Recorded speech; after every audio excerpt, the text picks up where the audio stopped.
मंडळी नमस्कार। आज या व्हिडिओच्या माध्यमातून मी आपल्याला एक आवाहन करतो। महाराष्ट्रावरचं ओल्या दुष्काळाचं संकट किती मोठं आहे हे गेल्या काही दिवसापासून आपण सातत्याने बघतोय। या संकटाच्या काळात इथल्या उघड्यावर पडलेल्या शेतकऱ्याला मदतीचा हात देण्यासाठी सरकार पुढाकार घेईल, सरकारची मदत जाहीर करेल। पण हे संकट इतकं मोठं आहे की या संकटामध्ये सरकारही पुरे पडू शकत नाही, इतका तो नात नुकसान झालेला आहे। शेतकरी उघड्यावर पडलाय, त्याच्या तोंडचा घास गेलाय आणि मुळात सकट उखडून पडलेल्या या शेतकऱ्याला मदतीचा हात देण्यासाठी आपण सगळ्यांनी आता पुढे येणं गरजेचं आहे। एक पत्रकार म्हणून नाही तर एक सामान्य नागरिक म्हणून मी माझ्या पगाराचा अर्धा पगार हा आज माझ्या शेतकऱ्यांच्यासाठी मुख्यमंत्री सहायता निधीमध्ये जमा केलेला आहे।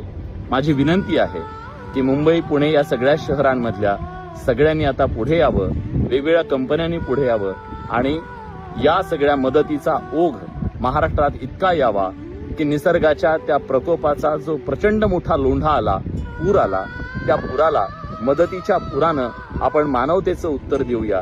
यासाठी मी आपल्याला आवाहन करतोय की आपण सगळेजण मिळून पुढे येऊ आणि या शेतकऱ्याला सांगू, तू एकटा नाहीयेस, आम्ही सगळे तुझ्या सोबत आहोत।